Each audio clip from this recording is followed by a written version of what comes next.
taarifa nyingi. Jana tulikuwa tukizungumza hapa kuhusiana na kile ambacho kilitokea pale Guinea ya Bissau. Na mjadala ukawa mzito kwa sababu ilikuwa ndio jambo la moto jana.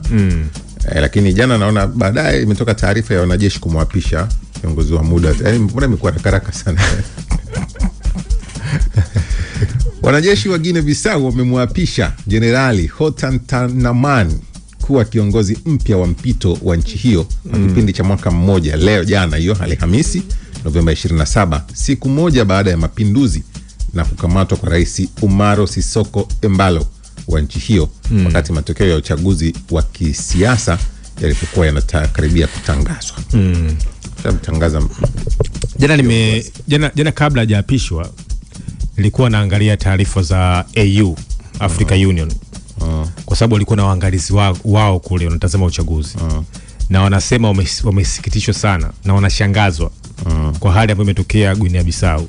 Kwa sababu wao ukitazama kabla matokeo kutangazwa, kwa sababu rais ambaye alikuwa mamlakani na mpinzani wake wote walikuwa kama hawataki kukubali matokeo. Kwa hiyo makamishna wa EU walikutana nao katika kila mgombea kwa muda wake na kuweza kuzungumza kwamba jamani, uchaguzi sasa unaisha, tuomba sasa matokeo yaweze kutangazwa. Kwa hiyo baada ya hatua hiyo ya jeshi kuchukua nchi, kwa kweli viongozi wa makamishna wa EU wameshangazwa sana. Na kimsingi wametoa statement yao, watu ambao kama wanafuatilia wameona hata ECOWAS waangalizi wengi wametoa nini kimetokea. Mambo yalikuwa yanaenda vizuri tu. Yes, lakini sasa ukitazama imetoa vile tuseme tukasema kwamba ni taswira mbaya ndani ya miaka hii mitano. Kwa sababu katika ule ukanda kama tulivyosema jana, kuna nchi 5 zimefanyika mapinduzi. Kuanzia Mali, Guinea Bissau, Chad, Somalia, Burkina Faso, Niger, sasa Guinea. Ndani ya miaka mitano imefanyika mapinduzi mengi ya kijeshi. Sasa unaweza kuona vile sasa ni ukanda ambao umekuwa ukipoteza hiyo haki ya kidemokrasia, kwa sababu tunafahamu kwamba demokrasia ni uwezo wa wananchi kupewa fursa kuchagua viongozi na wataka na kuweza kuweka serikali za kiraia. Sasa nimeona jana katibu mkuu wa Umoja wa Mataifa Antonio Guterres anasema kwamba kwanza mwenyewe amesikitishwa, lakini anataka Guinea kuweza kukaa kwa ustahimilifu zaidi. Lakini amesema kwamba lazima mchakato wa serikali ya kiraia uweze kurudishwa haraka, kwa sababu baada ya mambo kutokea huwa zinatengenezwa zinaitwa serikali za mpito ili mwisho wa siku kutokea kipindi cha transition. Sasa kuna kitu ambacho kilitokea Sudan. Sawa kilitokea wapi? Sudan. Ambacho kilitokea kama Guinea. Au kama kilitokea kama Niger au Mali au Burkina Faso au Chad. Kilitokea Sudan, ukitazama Mtei Omar al-Bashir aliondolewa mamlakani kama hivi. Jeshi likachukua nchi.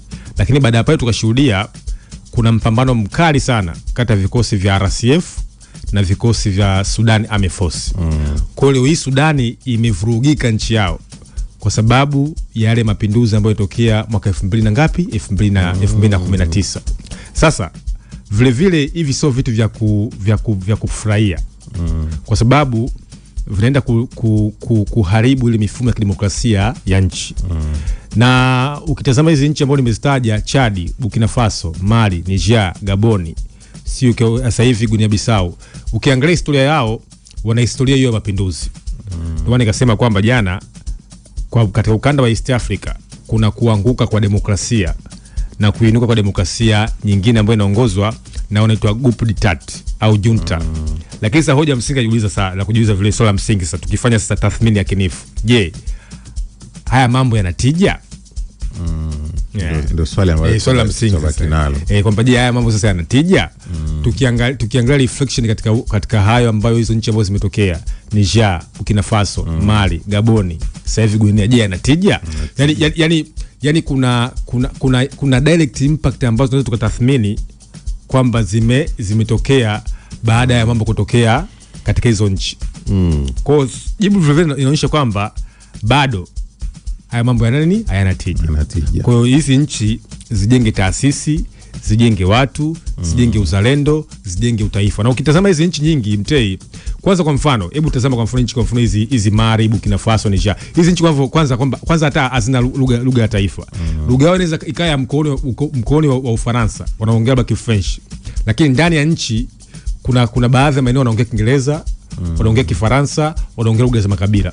Kwa hiyo ni watu ambao hawakujenga taifa, kwa sababu hakuna kazi ngumu kama kujenga taifa. Yani kwa mfano labda nyinyi ni watu ambao mnaongeleshwa labda na Kiswahili. Kiongeshwa ni Kiswahili.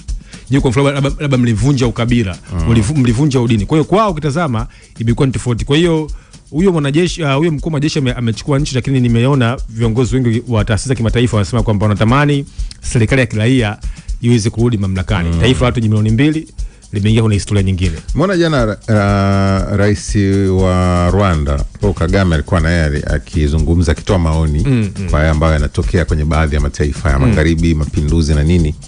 Anasema kwa mfano swala la Guinea Bissau, mpaka sasa ninachofikiri mimi labda ni rais kajipindua. Sielewi imetokeaje, anasema yani inavyoonekana haiaminiki kwamba mtu kapinduliwa. Yani naona kama mtu kajipindua kwa sababu anasema haelewi nini kilitokea.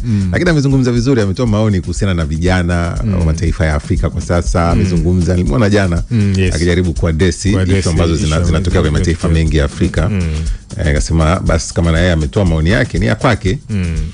Bwana, hiyo ndio imetokea huko Guinea Bissau, na tayari wamemtangaza Generali anaitwa Hota Ntanaman kwa kiongozi wa mpito mwaka mmoja wa taifa hili. Sasa tuanze kuangalia kuanzia hapa kama nini wanataka kufanya, sababu hao viongozi wa mpito kuna muda pia wanakuwa ni wa mpito na wa mpito kweli. Kuna hoja moja inasema kwamba unajua kwa mfano Afrika kipindi tunapigania uhuru zilikuwa zinatokea sana zinaitwa coup d'etat. Kipindi tunapigania uhuru, na hayo mambo yalienda mpaka miaka ya 80 ukiangalia kwa historia ya Kiafrika. Lakini AU wanakili na hata baadhi ya watafiti wanakili kwamba mambo yote ambayo yalitokea kabla mwaka 1980 kurudi nyuma yalikuwa ni halali. Lakini mambo yote ambayo yalitokea baada hapo hayo sio halali, kwa sababu hizi nchi tayari zishapata uhuru. Okay, unashangaa kwa mfano ukienda kwa mfano kule Ghana, unashangaa kwa mfano Kwame Nkrumah naye aliondoka mamlakani. Aliipa uhuru mwaka 57, lakini aliondoka mamlakani. Wakamtungia kupaka kitabu The Beautiful Ones Are Not Yet Born. Kuna mwandishi mmoja wa Kenya hapo aliandika kitabu Betrayal in the City, naye anazungumza hiyo dhana ya kafira state, ukizungumzia nchi za Kiafrika namna gani zimepitia kwenye mapinduzi. Lakini vile waandishi wengi wa West Africa nao wakaandika vitabu kuelezea hali ya hizo nchi ambazo kimsingi zinapitia. Kwa hiyo sasa huo msingi wa demokrasia. Lakini vile kuna debate kwamba je, demokrasia ni njia sahihi ya kuweza kutatua changamoto za watu za leo katika nchi za Afrika? Kuna ni mjadala mwingine, au vile labda sisi ya Afrika tuna demokrasia yetu ambayo mjadala huu afu mjadala ni demokrasia ipi? Demokrasia ipi kwa Afrika? Kwa sababu demokrasia ambayo tunapambana nayo sasa, demokrasia ambayo tumeletewa ipi ambayo si inatufaa kwenye mazingira. Mbona sasa ambayo tunahangaika nayo sasa hivi? Kwa hiyo sasa mjadala kweli kweli hapa. Bwana, kwingineko rais wa